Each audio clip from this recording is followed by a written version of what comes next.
Pouvez-vous présenter votre association ? Le Cercle national du recyclage est une association loi 1901 composée principalement de collectivités locales en charge de la gestion des déchets et qui œuvre dans le domaine général des déchets. Quelle est l'origine de la création du Cercle national du recyclage ? Le Cercle national du recyclage est né il y a 30 ans de la volonté de 3 élus fondateurs de 3 bords politiques différents, gauche, droite et vert, qui se sont regroupés suite à une discussion et une négociation autour de la mise en œuvre de la nouvelle responsabilité élargie des producteurs sur les emballages.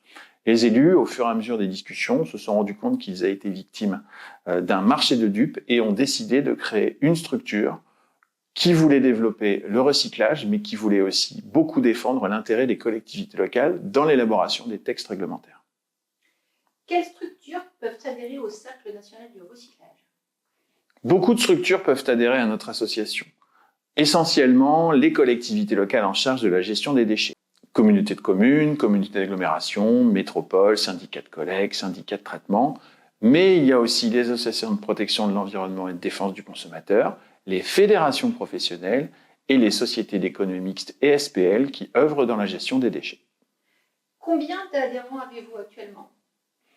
Le Cercle national du recyclage compte aujourd'hui environ 80 adhérents, ce qui semble peu, mais vis-à-vis des collectivités locales et de la population qui les compose, le Cercle national du recyclage représente à peu près 30 millions d'habitants, ce qui donne du poids à nos prises de position et à nos positionnements politiques. Abordons maintenant la gouvernance de l'association.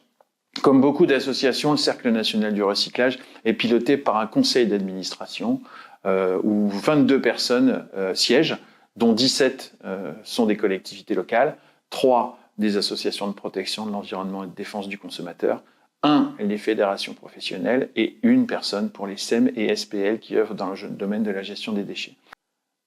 L'intérêt d'avoir une gouvernance pluri-acteurs, c'est d'avoir l'ensemble de la vision de tous les acteurs de la chaîne de valeur de la gestion des déchets pour éclairer les positionnements du Cercle national du recyclage qui sont axés pour l'intérêt général et les collectivités locales.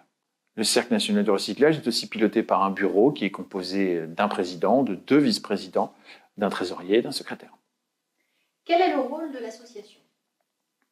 L'association a plusieurs rôles. Le premier est un rôle politique, de défense de l'intérêt des collectivités locales dans les très nombreux groupes de travail et très nombreuses instances nationales de la gestion des déchets, pour faire valoir l'intérêt général, l'intérêt des collectivités et l'intérêt du recyclage. Ça, c'est le rôle principal de la structure, mais nous avons aussi un deuxième rôle qui est un rôle plus technique, plus associatif, de partager les bonnes pratiques des collectivités locales, les mettre en relation, répondre aux problématiques de nos adhérents, créer des nouveaux outils, créer des dossiers techniques, des dossiers politiques, des courriers aux élus, des courriers aux ministres et à l'ensemble des instances, de créer de nouveaux outils un peu à l'ère du temps avec les webinars que nous mettons en œuvre, des visios avec nos adhérents, des guides de référence que nous avons sur notre site internet. Tous ces éléments-là, bien évidemment, sont disponibles sur notre site internet en partie pour tout le monde et évidemment en totalité pour nos adhérents.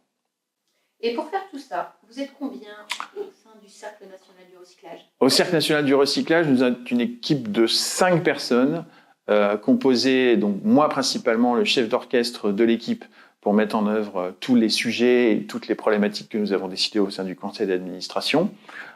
Ensuite, nous avons une chargée de communication qui s'occupe des newsletters, de l'information. Nous avons une chargée de mission spécifique sur quelques filières REP qui produit aussi des dossiers techniques. Une chargée de mission aussi qui s'occupe uniquement de la production technique de dossiers, de notes, etc. Et enfin, nous avons une personne en charge de l'administratif et du secrétariat de notre association. Parfait. J'ai entendu parler des cafés visio du CNR. Visiblement, c'est un outil qui est très bien perçu par les adhérents. Si un non-adhérent souhaite vous rencontrer, est-ce que c'est un bon canal et comment fait-il ?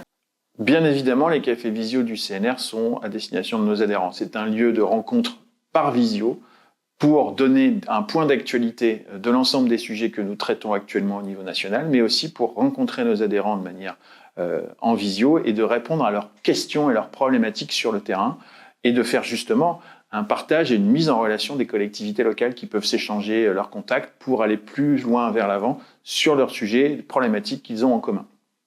Ces cafés visio ont aussi de temps en temps des présentations sur des thèmes particuliers. Nous en avons fait un sur la création d'une nouvelle filière avec un éco-organisme candidat qui va présenter son dossier d'agrément et son organisation. Et nous essayons d'ouvrir un peu les sujets qui sont d'actualité avec des intervenants extérieurs. Si les collectivités non adhérentes veulent y participer, ce sera avec plaisir qu'on les accueillera pour regarder un peu. Donc on les invitera simplement à participer avec un lien sur la visio. Et s'ils trouvent cette expérience pertinente, ils auront la possibilité, bien évidemment, d'adhérer à notre structure pour suivre l'ensemble des cafés visio, mais aussi bénéficier de tous les services de notre association. Très bien, merci pour vos réponses. Au revoir.